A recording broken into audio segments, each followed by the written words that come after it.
আচ্ছা, তো আমরা আর কি শুরু করলাম।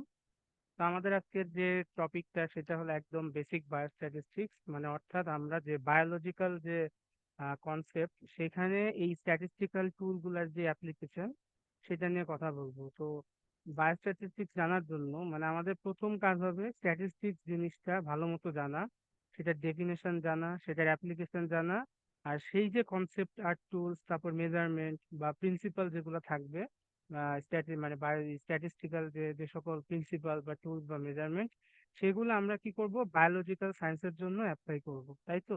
তা এটাই হলো বায়োস্ট্যাটিস্টিক্স। বায়োস্ট্যাটিস্টিক্স স্ট্যাটিস্টিক্স থেকে আলাদা কিছু না, এটা স্ট্যাটিস্টিক্সেরই একটা অ্যাপ্লিকেশন, এক রকমের অ্যাপ্লাইড ফিল্ড। এখন প্রথমত প্রশ্নটা যদি আসে আমাদের মনে, যে স্ট্যাটিস্টিক্স জিনিসটা অ্যাকচুয়ালি কি, তাই তো? খুবই সুন্দর শুনতে, খুব ভালো শোনা একটা সাবজেক্টও আছে, তাই না? সবাই পড়ে, আমরা কোর্সও করি। তো বাট ইনডেপথ যদি জানা হয় জিনিসটা, অ্যাকচুয়ালি কাজটা কি, স্ট্যাটিস্টিক্সের কাজ হলো অ্যাকচুয়ালি ডাটা নিয়ে, তাই তো?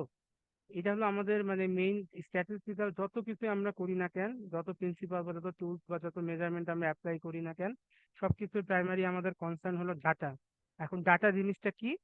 তো ডাটা বলতে কতগুলা মিনিংলেস, যদি যদি বলা হয় যে র্যান্ডম বা হুইমসিক্যালি ডিস্ট্রিবিউটেড কতগুলা সংখ্যা, তাই তো? সংখ্যা অথবা ক্যারেক্টার অথবা কোনো এন্টিটি, যেমন এরকম লেখা থাকতে পারে, কতগুলো নাম থাকতে পারে, 4টা বা 5টা নাম, অথবা এমন হতে পারে যে কতগুলো সংখ্যা, 1 থেকে 100 পর্যন্ত 20টা সংখ্যা। তো এরা ডাটা, অ্যাকচুয়ালি এরা কোনো ডাটা না। এরা হলো র্যান্ডমলি ডিস্ট্রিবিউটেড কতগুলো নাম্বার অথবা ক্যারেক্টার। এরা তখনই ডাটা হবে যখনই এদের দ্বারা কোনো মিনিংফুল কোনো একটা কিছু যখন আমরা এক্সপ্লেন করতে পারবো। যেমন আমি যদি 5টা নাম্বার দিই, 1 2 3 4 5, এটা অ্যাকচুয়ালি কোনো মিনিং নাই, এটা ইনফরমেশন। এখন আমি যদি বলি যে এই 1 থেকে 5 এটা হলো ক্লাসের 5টা স্টুডেন্টের রোল নাম্বার, তখন সেটা হবে ডাটা। কারণ এই 1 থেকে 5, তাহলে এখন কি হলো, এই যে 1 2 3 4 5, এই যে সংখ্যাগুলা, এদের একটা মিনিং দাঁড় করানো যাবে, তাই তো? তেমনি আমরা যদি 20 21 25 26 এরকম 4টা নাম্বার নেই, এটা ইনফরমেশন, নট নেসেসারিলি ডাটা। এটা জাস্ট কটা র্যান্ডম নাম্বার। বাট আমি যদি বলি যে এই 4টা হলো 4টা ইউনিভার্সিটি স্টুডেন্টের এইচ, তখন সেই যে অর্থবহ জিনিসটা দাঁড়ালো সেটা হলো ডাটা, তাই তো? আমাদের স্ট্যাটিস্টিক্স যেটা, সেটা এই ডাটা নিয়ে আর কি আমাদের কাজ। এখন স্ট্যাটিস্টিক্স এর কাজটা কি, তা সুন্দর করে লেখা আছে, statistics is the discipline that concerns the collection, অর্থাৎ আমাদের ডাটাটা কালেক্ট করতে হবে। অর্গানাইজেশন, এই যে ডাটাগুলো যে আমরা কাজ করব বা এটা কালেকশনের পর আমাদের কি করতে হবে, সেটা একটা অর্গানাইজড ওয়েতে, স্ট্রাকচারড ওয়েতে, একটা প্রপার সিকোয়েন্স মেনটেন করে আর কি সেটা রাখতে হবে, তাই তো? তারপর কি অ্যানালাইসিস, খুবই ইম্পর্টেন্ট একটা পার্ট আমি মনে করি। মেনলি আমাদের যে অ্যানালাইসিসটা অনেক ইম্পর্টেন্ট, কারণ ডাটা তো আছে আমার হাতে, ঠিক আছে, কিন্তু এখান থেকে যদি আমি কোনো মিনিংফুল ইনসাইট বের করতে চাই, অর্থাৎ আমার কাছে যদি এরকম থাকে যে ধরা যাক কোকা কোলা কোম্পানির 10 বছরের বিক্রির ডাটা, 10 বছরে ওদের কি পরিমাণ সেল হয়েছে সেটা আমাদের কাছে আছে। কিন্তু এখন আমি কি করব, এই ডাটাটা নিয়ে যদি আমি সুন্দর মতো সাজায় গোছায় হাতে রেখে বসে থাকি, কোনো লাভ নাই, তাই না? আমাদের আলটিমেট গোলটা কি, এই 10 বছরের সেল থেকে আমরা আমরা এমন হতে পারে যে আমরা প্রেডিক্ট করার ট্রাই করতে পারি যে সামনে 2 বছর কেমন সেল যাবে। তো সেজন্য আমাদের কি করতে হবে, ডাটাটা অ্যানালাইসিস করতে হবে, তাই না? তারপর কি ইন্টারপ্রিটেশন, এই যে আমরা যে অ্যানালাইসিসটা করলাম, বিভিন্ন গ্রাফ টেবিল, তারপর হলো বিভিন্ন আর কি টেস্ট করার পর যে আমরা কতগুলা আউটকাম জেনারেট করব, তো সেই আউটকাম গুলা থেকে কি বুঝবো, তাই না? আমি যদি একটা র্যান্ডম টেবিল ধরাই দিই কারো হাতে, দিয়ে বলি যে না এটা ডাটা অ্যানালাইসিস করা হয়েছে, জান, মানে সেটারও কিন্তু কোনো ভ্যালু থাকবে না, তাই না? সেটা কখনই ভ্যালুয়েবল হবে যখন সেই ডাটাটা, যে আউটকাম গুলো আমি পেলাম, সেটা একটা ইন্টারপ্রিটেশন করা। তারপর হলো প্রেজেন্টেশন অফ দ্য ডাটা। এই যে এত কিছু করলাম, এখান থেকে শুরু করে একদম যে প্রেজেন্টেশন পর্যন্ত, অর্থাৎ এই যে কালেক্ট করার পর যতগুলো প্রসিডিউর ফলো করে যা যা আউটকাম আসলো, তারপর সেটা আমরা ইন্টারপ্রেট করলাম। এখন আমাদের লাস্ট স্টেপটা কি হবে, এই জিনিসটা সুন্দর মতো সবার সামনে প্রেজেন্ট করা, তাই তো? তো এই যে ওভারঅল যে প্রসিডিউর, এই যে আমরা এতগুলা স্টেপ ফলো করলাম ডাটাটা নিয়ে, এইটাই হলো আমাদের মেনলি স্ট্যাটিস্টিক্স। আশা করি সবাই ক্লিয়ার। জি ভাই। ওকে, এখন আসতেছি আমরা বায়োস্ট্যাটিস্টিক্স জিনিসটা অ্যাকচুয়ালি কি। সেই একই কথা, যে biostatistics is the application of statistical tools and measurements in biological problems and field like medicine, public health, etcetera. তো সেই একই কথা, স্ট্যাটিস্টিক্স এর সংজ্ঞা যদি আমরা ভালো মতো জানি, স্ট্যাটিস্টিক্স জিনিসটা কি সেটা যদি আমরা অ্যাকচুয়ালি বুঝি, তখন আমরা কি করব, এই যে স্ট্যাটিস্টিক্যাল যে কাজগুলা সে আমরা যদি রিক্যাপ করি, ওই যে collection, organise, analysis, interpret, presentation, তাই না, এই প্রসিডিউর গুলাই যদি আমরা বায়োলজিক্যাল প্রবলেমের ক্ষেত্রে করি অথবা কোনো বায়োলজিক্যাল ফিল্ডের জন্য করি, সেটা কি হবে, বায়োস্ট্যাটিস্টিক্স। বায়োলজিক্যাল প্লাস স্ট্যাটিস্টিক্স, বায়োস্ট্যাট, কোনো র্যান্ডম কিছু না তো। এটা কোনো আলাদা কোনো ডিসিপ্লিন না, এটা অ্যাকচুয়ালি একটা যে মানে ভাগ আর কি, স্ট্যাটিস্টিক্স এরই ছোট্ট একটা পার্ট। তো বায়োলজিক্যাল ডাটা থাকে, তাই না, ডাটা যেহেতু আছে অবশ্যই বায়োলজিক্যাল ডাটা আছে। তো স্ট্যাটিস্টিক্যাল টুলস গুলা সেটার উপরও ইমপ্লিমেন্ট করা যাবে। ওইসব টুল থেকে বিভিন্ন মানব মানে হিউম্যান বা হেলথ বা এরকম রিলেটেড অর্থাৎ বায়োলজি রিলেটেড বিভিন্ন আউটকাম আসতে পারে, তাই না, তাহলে এইটাই বায়োস্ট্যাটিস্টিক্স। এখন প্রথম প্রশ্ন হলো যে স্ট্যাটিস্টিক্স বুঝলাম, স্ট্যাটিস্টিক্স এর কাজ বুঝলাম, এটার অ্যাপ্লিকেশন বুঝলাম, বায়োস্ট্যাট বুঝলাম। আমরা বায়োস্ট্যাট আর স্ট্যাটিস্টিক্স আলাদা করব না, ক্লিয়ার? কারণ বায়োস্ট্যাট, টাইপস অফ বায়োস্ট্যাট বলে কিছু নাই। কারণ বায়োস্ট্যাট কি বলছি, জাস্ট ছোট্ট একটা পার্ট স্ট্যাটিস্টিক্স এর। তো আমরা ওভারঅল যে আমাদের যে কনসার্ন বা ডিসকাশন সেটা হবে রিভলভ করবে কি, অ্যারাউন্ড স্ট্যাটিস্টিক্স। এখন স্ট্যাটিস্টিক্স দুই প্রকার, মানে মাথার মধ্যে একদম বেসিক জিনিস ভুলা যাবে না, স্ট্যাটিস্টিক্স দুই প্রকার। একটা হলো ডিসক্রিপটিভ, এই যে ডিসক্রিপটিভ, আরেকটা হলো কি ইনফারেন্সিয়াল। এখন ডিসক্রিপটিভ আর ইনফারেন্সিয়াল এটা মাথায় ভালো মতো গেঁথে রাখতে হবে। এখন প্রশ্ন আসতে পারে, ওই যে আমরা যা যা দেখলাম ডাটা, ওই যে অ্যানালাইসিস, তারপর হলো ওই যে কালেকশন, এই সব কিছুই এই দুই ক্ষেত্রেই হচ্ছে, ডিসক্রিপটিভ স্ট্যাটিস্টিক্সও হবে, ইনফারেন্সিয়াল স্ট্যাটিস্টিক্সও হবে, প্রসিডিউর একই হবে। বাট তাও প্রশ্ন আসতেছে, তাহলে আমরা আলাদা কেন করলাম, তাই তো? কারণ আলাদা কেন করলাম হলো, ডাটাটাই আমরা অ্যানালাইসিস করব, কালেকশন করব, রেজাল্ট মানে ভিজুয়ালাইজ করব, সবই করব, কিন্তু আমাদের আউটকামটা আলাদা আলাদা আসবে। মানে এক ধরনের অ্যানালাইসিস বা প্রসিডিউর ফলো করার পর বা এই পুরো স্ট্যাটিস্টিক্যাল মেথড ফলো করার পর আমরা না কি করব, এই একটা ডাটাটা কেমন ধরনের ডাটা, সেই ডাটা থেকে কি কি বোঝা যাচ্ছে, বা এটা কাদের ডাটা নিয়ে কাজ করা হয়েছে, কি কি, সেটা নিয়ে আমরা সাজাবো, গোছাবো বা সবার সামনে তুলে ধরবো। এর জন্য ডিসক্রিপটিভ, ডিসক্রিপটিভ মানে হলো বর্ণনামূলক। এটা বুঝতে তো প্রবলেম থাকার কথা না। ডিসক্রিপটিভ মানে হলো বর্ণনামূলক, অর্থাৎ ডাটাটাকে এমন ভাবে আমি প্রেজেন্ট করব, স্ট্যাটিস্টিক্সটা এমন ভাবে মানে সেট করা হবে যেটা যেটা যেই স্ট্যাটিস্টিক্যাল কাজগুলো দেখলে আমি বুঝতে পারবো যে ডাটাটা অ্যাকচুয়ালি কেমন, সেটা কি নর্মালি ডিস্ট্রিবিউটেড নাকি সেটা সেটা মানে মিন কত, মিডিয়ান কত, অথবা ডাটাটা কি কেমন ধরনের ডাটা, এটা কি কোনো মিসিং ভ্যালু আছে কিনা, কোনো প্রবলেম আছে কিনা, তাই না, বা ফ্রিকোয়েন্সি কেমন, কত পার্সেন্ট লোক কি, এই যে জিনিসগুলা ডিসক্রিপশন ওই ডাটা সম্পর্কে একটা জেনারেল ক্যারেক্টারিস্টিক আমরা যে এক্সপ্লেন করতে পারবো, সেটা হলো ডিসক্রিপটিভ স্ট্যাটিস্টিক্স। আর ইনফারেন্সিয়াল স্ট্যাটিস্টিক্সটা কি, এখন আমার হাতে ডাটা আছে সুন্দর মতো, আমি কি করলাম, ওই যে কোকা কোলার উদাহরণটা আবার টানি। আমার কাছে কোকা কোলার 10 বছরের সেলের ডাটা আছে, অর্থাৎ 10 বছর ধরে ওরা প্রতি বছর কি পরিমাণ মানে বিক্রি করতেছে। তো এখন কি করলাম আমি, সেই ডাটাগুলো ব্যবহার করে আমি একটা রিগ্রেশন করলাম, রিগ্রেশন করে আমি একটা গ্রাফ পেলাম। তো সেই গ্রাফ থেকে আমি প্রেডিক্ট করতে পারলাম যে আগামী 2 বছরে ওদের সম্ভবত লস হবে অথবা প্রফিট হবে। এই যে আমি যে একটা ডিসিশন নিচ্ছি ডাটা থেকে, তাই না, একটা প্রেডিকশন দিচ্ছি, সেইটা হলো আমার ইনফারেন্সিয়াল স্ট্যাটিস্টিক্স।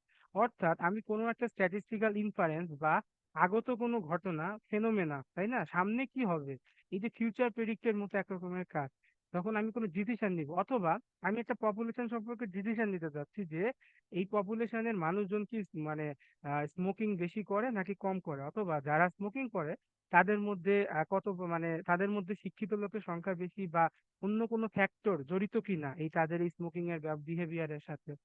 সেই ক্ষেত্রে আমরা ইনফারেন্সিয়াল স্ট্যাটিস্টিক্স। এখন ডিসক্রিপটিভ স্ট্যাটিস্টিক্সটা খুবই ইজি। এটা কি involve summarising, organising and presenting data, তিনটা স্টেপে আমরা কমপ্লিট করতে পারবো। আমরা ডাটাটা সামারাইজ করব, সেটাকে একটা অর্গানাইজ স্ট্রাকচারাল ওয়েতে প্রেজেন্ট করব, 3 স্টেপে আমাদের ডেসক্রিপটিভ স্ট্যাটিস্টিক্স শেষ হয়ে যায়। আর ইনফারেন্সিয়াল স্ট্যাটিস্টিক্সটা এইখানেই মেনলি আমাদের ডাটা অ্যানালাইসিসের কঠিন কঠিন কাজগুলা, ডিসক্রিপটিভও লাগবে, বাট ইনফারেন্সিয়াল স্ট্যাটিস্টিক্স এর ক্ষেত্রে আমরা করব কি বিভিন্ন টেস্ট রান করব, এই যে আমি যে রিগ্রেশন বললাম বা কোরিলেশন বা কাই স্কোয়ার। কিন্তু এখন এই ইনফারেন্সিয়াল স্ট্যাটিস্টিক্স এর সাথে দুইটা কনসেপ্ট মানে খুব ক্লোজলি রিলেটেড আর কি। তো প্রথম কনসেপ্টটা হলো পপুলেশন, আর সেকেন্ড কনসেপ্টটা হলো স্যাম্পল। আমরা পপুলেশন আর স্যাম্পল তো বুঝি, তাই না? আমি যদি একটা পুরো এলাকার বা দেশের যদি একটা পুরা ওভারঅল জনগোষ্ঠী নিয়ে আমি যদি চিন্তা করি, তাদেরকে আমি পপুলেশন বলবো অথবা লার্জার গ্রুপ। এখন আমাদের পক্ষে কিন্তু সবসময় এই 16 কোটি বাঙালি, তাই না? আমরা যদি কোনো অপিনিয়ন জানতে চাই, আমরা কিন্তু কখনোই এই 16 কোটি মানুষের কাছে যে আমরা কিন্তু কখনোই এই 16 কোটি মানুষের কাছে মানে যেতে পারবো না ডাটা কালেকশনের জন্য, যে ভাই এই ব্যাপারে আপনার অপিনিয়ন কি, তাই না? ইলেকশনেও কিন্তু কখনো 100% ভোট পড়ে না। অনেক চেষ্টা করা হয়, বাট হয় না। পৃথিবীর কেউ আজ পর্যন্ত পারে নাই, মানে কোনো দেশ পারে নাই 100% ভোট দেখাতে। তো এই যে ব্যাপারটা, মানে এই যে একটা বড় পরিমাণ জনগোষ্ঠীর কাছে কিন্তু আমরা অ্যাক্সেসেবল না, তখন আমরা কি করি? বিভিন্ন স্ট্যাটিস্টিক্যাল মেথড ফলো করে এই পপুলেশনের সম্পর্কে কোনো ডিসিশন নেওয়ার জন্য, যে তারা এই ব্যাপারটা সম্পর্কে ওভারঅল পপুলেশন কি ভাবতেছে সেটা জানার জন্য আমরা কি করি? বিভিন্ন স্ট্যাটিস্টিক্যাল মানে ওয়েতে আমরা একটা স্যাম্পল সিলেক্ট করি, তাই তো? হয়তো পপুলেশন 10 কোটি, আমরা সেখান থেকে 10,000 জন লোক নিলাম। তখন আমরা কি করি, তাদের যেহেতু 10,000 লোক কমে গেল, তখন আমরা তাদের উপরে এই স্টাডিটা করি। করার পর আমরা কি করলাম, বিভিন্ন ফাইন্ডিংস পেলাম। দেখা গেল যে সিগারেটের সাথে বাবা মার শিক্ষা, তারপর মেন্টাল হেলথ এগুলা জড়িত। তখন আমরা না এই জিনিসটা জেনারেলাইজ করতে পারবো যে যেহেতু ওদের মধ্যে প্রবলেমটা আছে স্যাম্পলের মধ্যে, অর্থাৎ এই প্রবলেমটা ইন জেনারেল পুরো পপুলেশনকেই মানে এফেক্ট করতেছে, এই পপুলেশনের ক্ষেত্রেই এই জিনিসটা আছে। আমরা যে সাইন্টিফিক্যাল স্টাডি গুলা দেখি, মানে কখনো কি হয়েছে যে বলে দিছে যে পুরা জনগোষ্ঠী স্যাম্পল সাইজ কখনো মানে পুরা পপুলেশন হয়েছে? হয়নি, তাই না? সবসময় কি হয়, লিখে দেয় যে স্যাম্পল সাইজ। তো আমরা স্টাডি সবসময় স্যাম্পলের উপর করব। আচ্ছা, এখন আজকে আমরা এই যে ডেসক্রিপটিভ স্ট্যাটিস্টিক্স এর টাইপে এই রেঞ্জ পর্যন্ত কভার করব। নেক্সট ক্লাসে আমরা স্ট্যান্ডার্ড ডেভিয়েশন আর ভ্যারিয়েন্স নিয়ে করব, কারণ ও দুটো অনেক মানে ব্রডার কনসেপ্ট হয়। এখন এই যে স্ট্যাটিস্টিক্স দুই ভাগে, তাই তো, ডেসক্রিপটিভ আর ইনফারেন্সিয়াল। এখন এই ডেসক্রিপটিভ স্ট্যাটিস্টিক্স আবার তিন ভাগে ভাগ করা যায় মোটা দাগে বা in broader sense: frequency distribution, central tendency, আর হলো এই যে মেজার্স অফ ডিসপারশন অথবা ডিসপারশন সংক্ষেপে। এখন এই যে যা যা কাজ এখানে করা যাচ্ছে, তাই না, ডেসক্রিপটিভ স্ট্যাটিস্টিক্স এই সবগুলা কাজই এই তিনটা দিয়ে ইউজ করা যায়, তাই তো? এখন ফ্রিকোয়েন্সি ডিস্ট্রিবিউশনের মধ্যে আছে কি গ্রাফ আর টেবিল, আর সেন্ট্রাল টেন্ডেন্সির মধ্যে আছে কি কি মিন, মিডিয়ান আর মোড, আর ডিসপারশনে আছে কি কি রেঞ্জ, স্ট্যান্ডার্ড ডেভিয়েশন, ভ্যারিয়েন্স। তো তিনটার আলাদা আলাদা কাজ, বা তিনটাই ডাটা সেট সম্পর্কে মানে আমাদেরকে একটা ওভারঅল ইন জেনারেল একটা আইডিয়া দেয়, বা একটা সামারি, একটা এক এক ঝলক দেখার একটা সুযোগ দেয়। তো কিন্তু এই তিনটারই আলাদা আলাদা কাজ আছে। এই তিনটা এই ভাগ যে ডিসক্রিপটিভ স্ট্যাটিস্টিক্স এর, এই তিনটাই মানে মিক্সচার করে আর কি আমরা একটা overall complete descriptive statistics prepare করি। এখন ফার্স্টে আছে ফ্রিকোয়েন্সি ডিস্ট্রিবিউশন। খুবই সহজ কথা, যে এই যে এই ম্যাপটা যদি দেখি, এটা হলো সিডিসির ওয়েবসাইট থেকে নেওয়া, কিছুই না। এই ম্যাপটা হলো কি ডিস্ট্রিবিউশন দেওয়া, যে এই যে ডায়াবেটিস প্রিভ্যালেন্স, এই যে এখানে লেজেন্ড দেওয়া ডায়াবেটিস প্রিভ্যালেন্স, অর্থাৎ এই যে ডায়াবেটিসের যে মানে কত পার্সেন্ট লোক এই সময়ের মধ্যে ডায়াবেটিসে আক্রান্ত, সেটার একটা প্রেজেন্টেশন। ওরা কি করছে, এখন প্রশ্ন আসতে পারে তো এখানে ফ্রিকোয়েন্সি ডিস্ট্রিবিউশনটা কই, তাই না? অবশ্যই ডিস্ট্রিবিউশন আছে, প্রিভ্যালেন্স ওটা পার্সেন্টেজ, সেই পার্সেন্টেজটাকে ওরা কালার দিয়ে প্রেজেন্ট, বিভিন্ন কালার, কালারে যত গাঢ় অর্থাৎ এইদিকে প্রিভেলেন্স তত বেশি এই রিজিয়ন গুলা, তাই তো? আবার আমরা যদি এটা হলো ডায়াবেটিস ডিস্ট্রিবিউশন ম্যাপ, অর্থাৎ ম্যাপ একটা ফ্রিকোয়েন্সি ডিস্ট্রিবিউশন। আবার কি হতে পারে, আমরা এই যে এভাবে একটা নর্মাল একটা মানে একটা করতে পারি, টেবিল বানাতে পারি, বলতে পারি যে এই বিভিন্ন সামারি দিয়ে যে কত পার্সেন্ট লোক কি করছে, এখানে এভারেজ কত, কতজন লোক এই মাসে ভিজিট করছে। এটা একটা ওয়েবসাইটের ভিজিট করার আর কি ডাটা, অর্থাৎ এই ওয়েবসাইটে এতজন লোক, এতগুলা ব্লগ আছে, আর এই এত 114 জন লোক এখানে কি করছে, সাইন আপ করছে, মানে ওয়েবসাইটে লগ ইন করছে। এই যে এটা আর কি ডিস্ট্রিবিউশন, তাহলে এটাকে একটা ফ্রিকোয়েন্সি ডিস্ট্রিবিউশন, অর্থাৎ এটা দিয়ে আমরা ফ্রিকোয়েন্সি মানে হলো গণসংখ্যা, একটা রেঞ্জ ভাগ করব বা একটা ক্যাটাগরি করব, সেখানে আমরা দেখব কতজন আছে, এটা দিয়ে আমরা প্রেজেন্ট করতে পারি ফ্রিকোয়েন্সি ডিস্ট্রিবিউশন। এরপর আসি হলো এরপরে আমাদের মানে ডেসক্রিপটিভ স্ট্যাটিস্টিক্স এর আমি আমি মনে করি মানে one of the most important concept হলো সেন্ট্রাল টেন্ডেন্সি। ছোটকাল থেকে পড়ে আসছি কেন্দ্রীয় প্রবণতা, তাই তো? বাট এটা অ্যাকচুয়ালি না কখনো ওইভাবে আমরা ইমপ্লিমেন্টেশনটা দেখি নাই। তো যার জন্য একটা আমাদের মধ্যে একটা মানে একটু ক্লিয়ার থাকতেই পারে। এই জন্য আর কি টপিকটা আমি মনে করি যে সেন্ট্রাল টেন্ডেন্সির কনসেপ্টটা সামনে ডাটা অ্যানালাইসিসে কতবার লাগবে, মানে আমি আই ক্যান গ্যারান্টি, মানে I can assure you guys যে এটা অনেকবার আমাদের মানে ইমপ্লিমেন্ট করতে হবে সামনে এই সেন্ট্রাল টেন্ডেন্সির কনসেপ্টটা।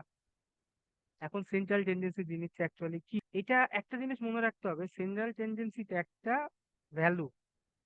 ওই ডাটা সেটের ক্ষেত্রে সেন্ট্রাল টেন্ডেন্সিটা একটা ভ্যালু। সেই ভ্যালুটা টার্গেট হলো সে ডাটা সেটের মাঝখানে অবস্থান করার ট্রাই করে। সে ডাটা সেটের মাঝখানে অবস্থান করার ট্রাই করে, সে একটা আইডিয়া বা ওভারঅল একটা আইডিয়া প্রেজেন্ট করতে চায় ডাটাটা কেমন ধরনের ডাটা। এই যে সংজ্ঞা যদি আমরা দেখি যে দ্য সেন্ট্রাল টেন্ডেন্সি সংজ্ঞাটা কি, দ্য স্ট্যাটিস্টিক্যাল মেজার, এটা একটা statistical measure that identifies a single value. এই জিনিসটা খুব ইম্পর্টেন্ট, একটা single value as representative of an entire distribution. অর্থাৎ পুরো ডাটা সেটের একটা সিঙ্গেল ভ্যালু হওয়ার চেষ্টা করে, সে চেষ্টা করে কি করে এই পুরো ডাটা সেটটাকে প্রেজেন্ট করার। তাহলে এই এই সেন্ট্রাল টেন্ডেন্সিতে অ্যাকচুয়ালি একটা একটা ফিক্সড একটা ভ্যালু। এই যে এখন পরে যদি আমরা দেখি যে ইট aims to provide an accurate description of the entire data. অর্থাৎ ওর চেষ্টা হলো যে ও যেন পুরো ডাটা সেটটাকে অ্যাকুরেটলি মানে বলতে পারে, আমরা যেন এই ভ্যালুটা শুনে বুঝতে পারি ডাটাটা কেমন। এই যে it is the single value that is most typical বা representative of the collected data. অর্থাৎ এই জিনিসটা রিপ্রেজেন্টেটিভ হতে হবে, এই ভ্যালুটা দেখেই যেন আমরা বুঝতে পারি ডাটা সেটটা কেমন, বা এটা কাদের নিয়ে, বা এটা দেখে এটার গতিটা কি বা কোন দিকে যাচ্ছে জিনিসটা। এই যে এখানে একটা গ্রাফ দেওয়া না, মিন মিডিয়ান মোড, এই যে এইটা অ্যাকচুয়ালি সেন্ট্রাল টেন্ডেন্সি হওয়ার কথা, কিন্তু সবসময় এটা হয় না। আর হওয়ার কথা, বা সবসময় এটা হয় না। কেন হয় না সেটা নিয়ে আমরা পরে কথা বলতে। তো সেন্ট্রাল টেন্ডেন্সির প্রথম মেজারটা হলো মিন, অর্থাৎ গড়, এভারেজ, সহজ কথা। It means the average or norm, মানে ডাটা সেটটা কেমন। তো মিন আমরা কিভাবে ক্যালকুলেট করব, আমরা সবগুলা ভ্যালু থাকবে সেটাকে যোগ করব, যোগ করে আমরা টোটাল যে কটা অবজারভেশন বা যে কটা ভ্যালু নিছি সেটাতে ভাগ করে দিব। এখন এই মিনের উদ্দেশ্যটা কি, ও একটা মিডল পয়েন্ট খোঁজার চেষ্টা করে এই পুরো ডাটা সেটে। এই যে মিডল পয়েন্ট, ও চেষ্টা করবে কি মিডল পয়েন্টটা খোঁজার পুরো ডাটা সেটে, যাতে ও এই ওভারঅল ক্যারেক্টারিস্টিক্সটা ও এক্সপ্লেন করতে পারে। মিন তো আমরা বুঝলাম, এখন হলো মিডিয়ান। মিডিয়ানের ব্যাপারটা একটা একটু কনফিউজিং, যে এই মিডিয়ানটাও কিন্তু মিডল ভ্যালুই খুঁজতেছে, তাই না? এখন এই এখন পার্থক্য কি গড়ের সাথে, এখন মিডিয়ানও কিন্তু কি করে একটা মিডল ভ্যালুই খোঁজার ট্রাই করতেছে, বাট মিডিয়ানের প্রবলেমটা কি হয়, মিডিয়ানের মানে বেনিফিটটা কি, ও সাজানো থাকতে হবে সিরিয়ালি। যখন ভ্যালু গুলা এই যে মানে ছোট থেকে বড় বা বড় থেকে ছোট সাজানো থাকবে, তখন যে মিডিয়াল ভ্যালুটা আসবে সেটাই হলো মিডিয়ান। ওরও টার্গেট কি এই ডাটা সেটের মিডল পয়েন্ট খুঁজে বের করা। এখন এই মোড প্রচুরক, মিন মানে হলো গড়, মিডিয়ান হলো মধ্যক, আর এই মোড হলো প্রচুরক। তো প্রচুরকের কাজটা কি, সর্বাধিক বার যেই ভ্যালুটা আসবে ডাটা সেটে সেইটা ও প্রেজেন্ট করা, মানে সেটা আর কি ও, সেটাই হলো মোডের ভ্যালু। এখন ওরও টার্গেট কি সেই ডাটা সেটের মিডল পয়েন্ট বের করা। অর্থাৎ এই তিনটা ভ্যালু আমরা যে দেখলাম, মিন মিডিয়ান মোড, এদের তিনজনেরই কিন্তু টার্গেট হলো এই ডাটা সেটের সেন্টারে যাওয়া। এখন একটা প্রশ্ন আসবে না আমাদের যে মিন মিডিয়ান মোডের মধ্যে কোনটা বেশি ভালো, একটা প্রশ্ন তো আমাদের আসতেই পারে, তাই না?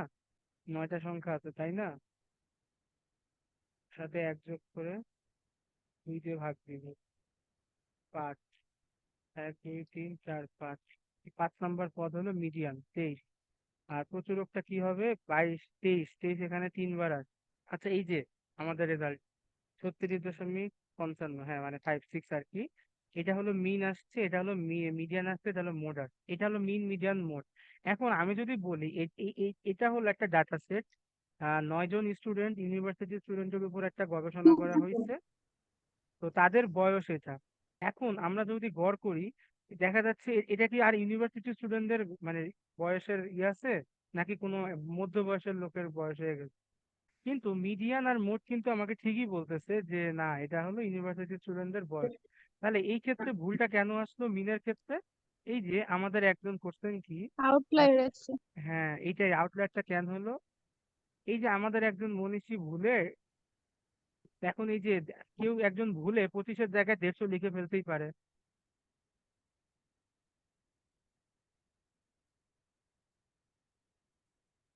আচ্ছা শোন, এই যে ভুলে কেউ একজন 25-এর জায়গায় 150 লিখতেই পারে। তো সেই ক্ষেত্রে হবে কি, ডাটা এন্ট্রি দেওয়ার সময় ভুল হতেই পারে। এখন আমি যদি ডেসক্রিপটিভ স্ট্যাটিস্টিক্স এই মিনটা রাখতাম, সেক্ষেত্রে আমার এই যে ভ্যালুটা একটা মানে আনইউজুয়াল একটা ভ্যালু চলে আসছে। কিন্তু আমি যদি মিডিয়ান আর মোড নিতাম, সেই ক্ষেত্রে কিন্তু আমার এই ভ্যালুটা মানে তেমন একটা প্যারা হবে না, তাই না? তাহলে এই যে, তাহলে এই মিডিয়ানটা কি কম্পারেটিভলি বেটার। আর এখন প্রশ্ন আসতেছে না মোডের ব্যবহারটা কি। এখন আমি যদি এরকম একটা ডাটা সেট দেই যে এখানে 10টা ভ্যালু আছে, তো 10টা না একটু কম দিই, 10টা ভ্যালু আছে, male, female, male, female, male, আরেকটা না ফাঁকা হয়ে গেছে, মানে চারটা যে এন্ট্রি দিবে সেই এন্ট্রি দিতে ভুলে গেছে। এখন আমার তো যখন অ্যানালাইসিস করবো আমার মিসিং ডাটা কিন্তু হ্যান্ডেল করতে হয়, তাই না? এই ফাঁকা ঘরগুলো আমি রাখতে পারবো না, আমার এটা কোনো না কোনো কিছুতে ভরতে হবে। এই ডাটা সেটের কি মিডিয়ান বের করা possible? Mail female, male female, এই ক্ষেত্রে আমরা মোড ইউজ করবো। মিডিয়ান কিন্তু পসিবল না, তাই না? মিডিয়ান কিন্তু এই যে এফ এম, মানে মেল ফিমেল, মেল ফিমেল, অর্থাৎ ক্যাটাগরিক্যাল ভ্যারিয়েবলের কিন্তু মিডিয়ান হয় না, তাই না? সবচেয়ে বেশি বার আমি দেখবো কোনটা, তো দেখা যাচ্ছে যে 10 বারের মধ্যে 6 বারই আসছে মেল আর 4 বার আসছে ফিমেল। তখন আমার একটা স্বভাবত একটা প্রেডিকশন হবে যে তাহলে ওই ভ্যালুটার মেল হওয়ার প্রবাবিলিটি অনেক বেশি, তাই তো? তো এই যে তাহলে তাহলে কি আমাদের মিডিয়া মোডটাও কিন্তু লাগতেছে, তাই না? যখন আমরা ক্যাটাগরিক্যাল ভ্যারিয়েবল, মিসিং ভ্যারিয়েবল নিয়ে কাজ করবো, আমি সব শিখাবো ইনশাল্লাহ, সমস্যা নেই, বাট আপাতত এইটাই। আর মিন মিডিয়ান মোড, তাহলে তিনটা জিনিসই বোঝা গেছে, তাই না? এখন প্রশ্ন আসতে পারে না যে তাহলে মিন মিডিয়ান মোড কি, মানে তিনজনের তো উদ্দেশ্য একই, তাই না? তাহলে ওরা আলাদা কেন? মাঝে মাঝে তো একও হতে পারে, পারে না? একেবারে এক হতে পারে না। হ্যাঁ, ওরা পারে। এটা কখন হবে? ডাটাটা যখন নর্মালি ডিস্ট্রিবিউটেড থাকবে। নর্মাল ডিস্ট্রিবিউশন বলতে এই যে এটা বেল শেপ, এই যে বেল শেপ, এটাকে বলা হয় নর্মালি ডিস্ট্রিবিউটেড ডাটা।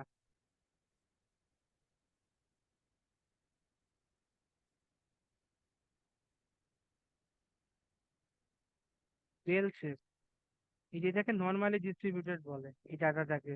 এই কম থেকে শুরু হবে, হয়ে একটা কার্ভ থাকবে, আবার নেমে যাবে। এই যে মাঝখানে যে ভ্যালুটা, এই ক্ষেত্রে মিন মিডিয়ান মোড সব 8।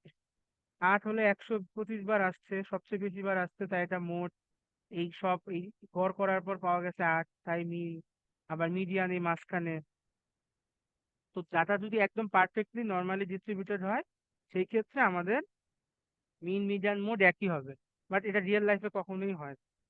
তাহলে আমরা সেন্ট্রাল টেন্ডেন্সির তিনটা কনসেপ্ট কিন্তু ক্লিয়ার। সেন্ট্রাল টেন্ডেন্সি দেখলাম, ফ্রিকোয়েন্সি ডিস্ট্রিবিউশন দেখলাম।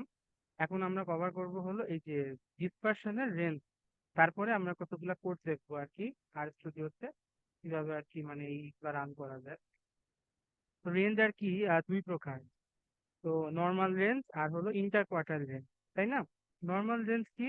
একটা ডাটা সেটের হাইয়েস্ট যে ভ্যালু, হাইয়েস্ট নাম্বার আর লোয়েস্ট নাম্বার, সর্বোচ্চ সংখ্যা থেকে যখন আমরা সর্বনিম্ন সংখ্যাটা বিয়োগ দিব কোনো ডাটা সেটে, যে রেঞ্জটা পাবো সেটা হলো নর্মাল রেঞ্জ। এটাকে এই যে আর দিয়ে প্রকাশ করে। আর ইন্টার কোয়ার্টাইল রেঞ্জ এটাকে প্রকাশ করে হলো IQR। এখন এটা কি হলো, এই যে কিউ, থার্ড কোয়ার্টাইল আর ফার্স্ট কোয়ার্টাইলের মধ্যে যে পার্থক্য, সেটা হলো ইন্টার কোয়ার্টাইল রেঞ্জ। তো এটা আসতেছি কোয়ার্টাইল কাকে বলে কি। তো নর্মাল রেঞ্জ আর IQR দুইটা দুই কাজে লাগে। নর্মাল রেঞ্জ দেখে মোটামুটি আইডিয়া করা যায় মেজর অফ ডিসপারশন মানে কি, ডাটাগুলা কতটা ছড়ানো ছিটানো আছে। তো রেঞ্জ যদি অনেক বড় হয়, বোঝাই যাচ্ছে যে আমার ডাটাটা অনেকটা ছড়ানো, তাই না? কারণ অনেকখানি ডাটা কভার করতে। যদি 1 থেকে 1 লাখ হয়, তার মানে কি এর মধ্যে অনেক সংখ্যা আছে। আমার ডাটাটা মানে ওয়াইডলি, মানে আর কি স্প্রেড। আর ডাটা যদি কম স্প্রেড হয়, সেক্ষেত্রে আমার রেঞ্জ কম আসবে, দেখা গেল 20 থেকে 30, মানে মাত্র 10। এই 10 ঘরের মধ্যে আমার সব ডাটা আর কি ছড়ানো ছিটানো। এখন ইন্টার কোয়ার্টাইল রেঞ্জ বোঝার আগে কোয়ার্টাইল জিনিসটা বুঝতে হবে। একটা ডাটা সেট যদি আমরা নেই, সেখানে র্যান্ডমলি ধরি, এই যে আমরা এই ডাটা সেটটার ক্ষেত্রেই ধরি, এখানে কয়টা ডাটা আছে? মানে 3, 3 3 6, 6 3 9, তাই না? এখানে 9টা ডাটা আছে। এখন আমি যদি এমন একটা এমন তিনটা সংখ্যা নেই যে এই ডাটাগুলাকে 4টা সমান ভাগে ভাগ করবো, তাই না? আমি কিন্তু করতেই পারি। তো আমি যদি এমন কটা সংখ্যা নেই যে এই ডাটাগুলাকে, এই যে ধরি এখান থেকে এখানে, এখান থেকে এখানে, এরকম 4টা সমান ভাগে ভাগ করে ফেলছে। ডাটা এখানেও 25% আছে, এখানেও 25, এখানেও 25, এখানেও 25। সেটা হলো কি আমার এই যে কোয়ার্টাইল, তিনটা কোয়ার্টাইল, মানে 1 2 3। কোয়ার্টাইল 1-এর এই পাশে থাকবে 25% ডাটা। এই কোয়ার্টাইল 1 থেকে 2 এর এদের ভিতরে থাকবে 25% ডাটা। আবার 2 থেকে 3 এর ভিতরে থাকবে 25% ডাটা। আর 3 এর বাইরে থাকবে 25%। টোটাল ডাটা সেটটাকে আমি 25%, মানে 4টা সমান ভাগে ভাগ করবে। সেটা হলো এই যে কোয়ার্টাইল বলতেছে। এখন প্রশ্ন তাহলে এটা খেয়াল করে দেখি, এই Q1 পর্যন্ত আমার ডাটা সেটের মানে Q1 এর নিচে আমার কত পার্সেন্ট ডাটা আছে? 25%। 25। এখন Q2 এর নিচে আমার কত পার্সেন্ট ডাটা আছে? 50%। Q3 এর নিচে কত পার্সেন্ট? 75। 75। 75। এখন আমি যদি বলি যে এই 100% বলে একটা জিনিস আছে, এটা আমার হাইয়েস্ট ভ্যালু যেটা সেটা 100%, তাহলে এই পর্যন্ত আমার সবগুলা ভ্যালু কভার হয়ে যাবে। এখন এই যে এই কোয়ার্টাইলের মানে ভিজুয়াল রিপ্রেজেন্টেশনটা এই যে এটা একদম এইটাই, Q1 Q2 Q3, এই তিনটা কোয়ার্টাইল আমার পুরো ডাটা সেটকে 25% মানে মানে 4 ভাগে ভাগ করবে। এই যে এখানে একটা উদাহরণ আছে, এটা আমরা করবো, সমস্যা নাই, আরে করবো আর কি, এটা দেখানোর জন্য আর কি। এই যে এখানে 3 3 3 6 12টা ডাটা আছে। তো এই যে এটা হলো Q1 ফার্স্ট কোয়ার্টার মানে quartile, second quartile, third quartile. এ কি করছে 25% এখানে, তারপর এখানে 25, এখানে 25, এখানে 25, তাই না? এই যে এগুলো হলো আমার ওই যে Q1 Q2 Q3। একটা ব্যাপার খেয়াল করতে যে এই Q2 অ্যাকচুয়ালি আমার মিডিয়ান, কারণ এইটা আমাকে পুরো ডাটাটাকে এই যে সমান 2 ভাগে ভাগ করে দিতে, তাই না? তাহলে Q2 হলো আমার অ্যাকচুয়ালি মিডিয়ান। এখন এই যে তাহলে এই ডাটা সেটের ক্ষেত্রে আমরা যদি বলি, উদাহরণ দিই, নর্মাল রেঞ্জ আর এই ইন্টার কোয়ার্টাইল রেঞ্জটা যদি বলি, নর্মাল রেঞ্জে হাইয়েস্ট নাম্বার 25, লোয়েস্ট নাম্বার 1, তাহলে 25 - 1 হলো 24, এটা হলো আমার নর্মাল রেঞ্জ। আর ইন্টার কোয়ার্টাইলে কি হবে, Q3 - Q1, তো এখানে Q3 ছিল হলো 16.5, আর Q1 হলো 6.25, এটা কত? 10.25, কত মানে পার্থক্য না? এখন আমরা কি আর স্টুডিওতে যাব, তো আমি হচ্ছে একদম প্রথম থেকে দেখাবো মানে কিভাবে অ্যাকচুয়ালি মানে আর স্টুডিও সেট আপ করতে হয়। তো ফার্স্টে আমি আর স্টুডিওটা ওপেন করবো।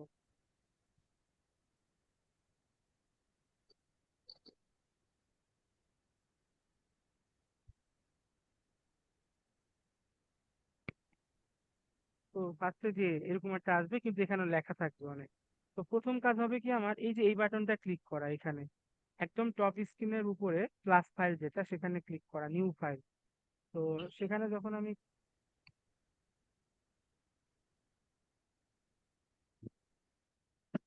আমি যখন এই যে এখানে ক্লিক করব, আমার কাছে জানতে চাবে যে আমি কোন ধরনের ডকুমেন্ট ক্রিয়েট করবো, তো আমি এটার নাম দিব আর স্ক্রিপ্ট, ব্যাস।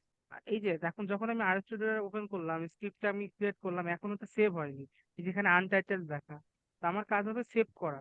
তো সেভ করার জন্য কি করতে হবে, ভালোভাবে মাথায় রাখতে হবে, কন্ট্রোল চাপতে হবে কিবোর্ডের, কন্ট্রোল চেপে ধরে এস চাপ দিতে হবে, আমরা যেভাবে ওয়ার্ড ডকুমেন্ট সেভ করি, কন্ট্রোল বাটন চেপে ধরে এস চাপ দিতে হবে। তখন এই যে আমার কাছে জানতে যাবে যে আমি এটা কোথায় সেভ করব, আমার এই এটা। এখন আমার কাজ হবে কি, আমি এই যে যেই ড্রাইভে রাখবো, আমার সুবিধা মতো ড্রাইভে রেখে আমি একটা নতুন ফোল্ডারে ক্রিয়েট করব, নিউ ফোল্ডার ক্রিয়েট করলাম। আহ,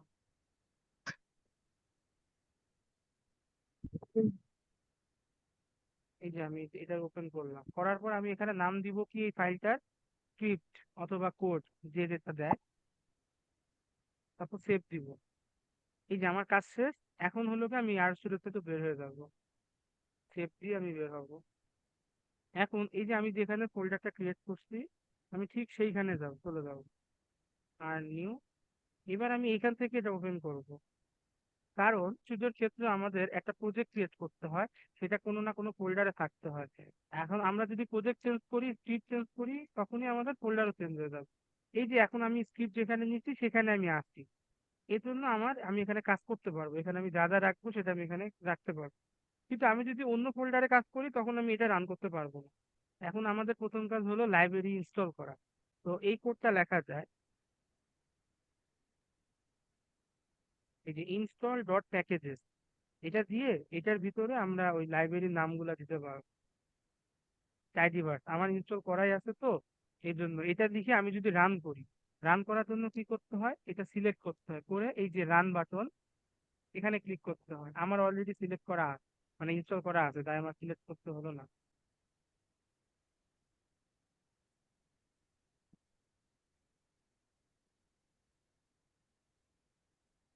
এখন আমার ইনস্টল করা আছে, তাই আমি কি করবো, লোড করবো এই প্যাকেজ গুলা। তো লোড করার জন্য আমার এই যে লাইব্রেরি দিতে হবে হচ্ছে, এখানে আমরা লাইব্রেরি দিব। তো সেই লাইব্রেরির ভিতরে আমি করব, আমার যে এইগুলা, এই যে প্যাকেজ দুটো সেটা আমি লোড করবো, টাইডিভার্স আর হলো ডিপ্লয়ার। তারপর আমি কি করবো, এই দুটা রান করব। রান করার পর এই যে আমার চলে আসছে, প্যাকেজ লোড হয়ে গেছে, এখন আমি কাজ করতে পারবো এই প্যাকেজে যা যা ফাংশন আছে। তো এখন আমাদের প্রথম কাজ কি হবে, আমরা এই সংখ্যাগুলার কি বের করব, এই এই যে কোয়ার্টাইল যে কটা আছে সেই কটা বের করব। এটা এটা আমরা একদম প্রাইমারি স্টেজে একটা শিখবো আর কি। এখানে যে সংখ্যাগুলা 1 4 6 7, এদের আমরা কোয়ার্টাইল বের করবো। এখন সেটা করার জন্য আগে করতে হবে কি, এই ভ্যালু গুলাকে আমার একটা বানাতে হবে, এটা লিস্টের মতো করতে হবে সংখ্যাগুলা।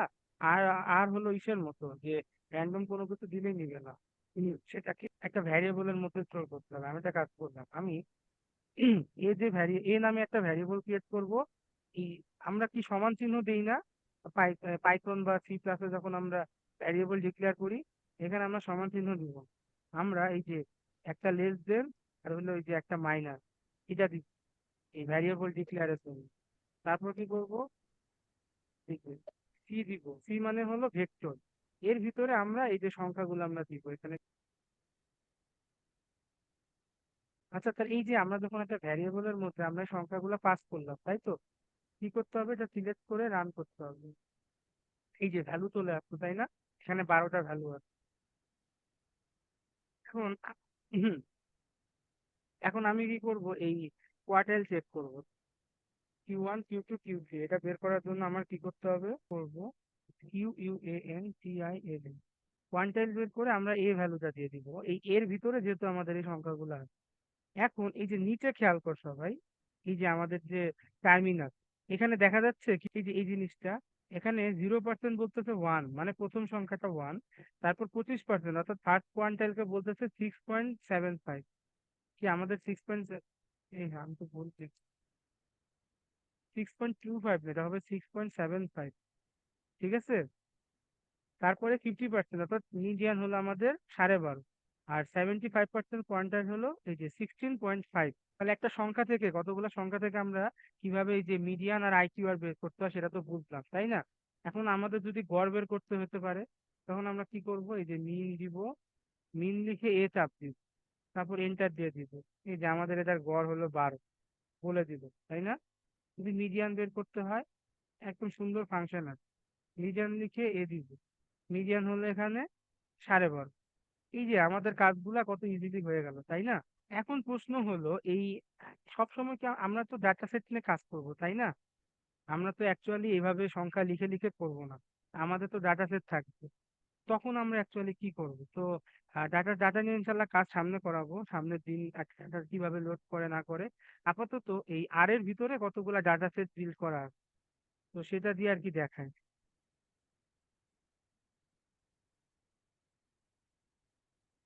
এই যে আমি কি করলাম, এখানে এই ডাটা নামে একটা ভ্যারিয়েবল, নতুন ভ্যারিয়েবল ক্রিয়েট করলাম। সেটার ভিতরে এই আর এর ভিতরে আইরিশ নামে একটা ডাটা সেট আছে, এটাকে আমি লোড করলাম। এখন আমার যদি দেখতে হয়, আমি ডাটা সেটটা যদি দেখতে চাই, এই ভিউ দিয়ে আমি ডাটা দিব, তারপর আমি রান করব।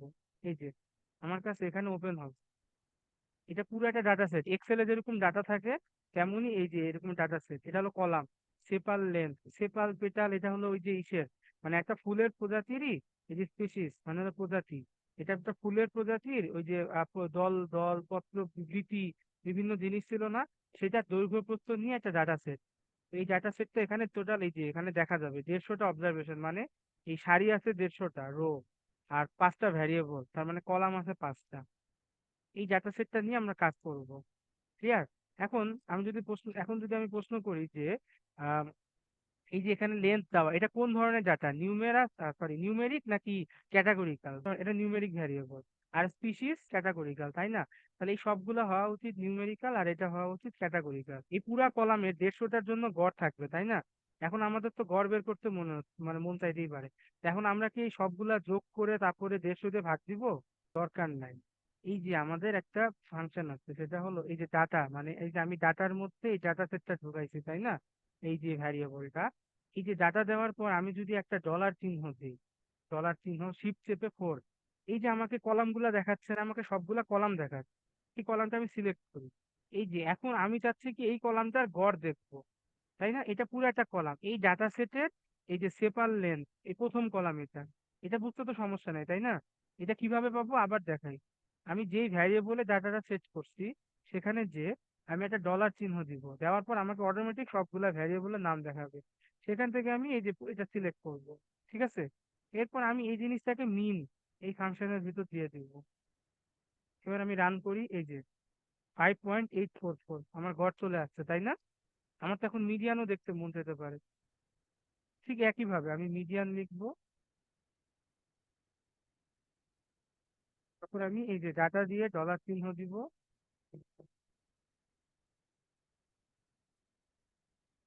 তারপর আমি এই ভ্যারিয়েবলটা দিব, দেওয়ার পর সেটা আমি রান করব। এই যে আমার এখানে এই যে মিডিয়ান 5.8, তাহলে আমরা গড় মধ্য বের করা শিখলাম।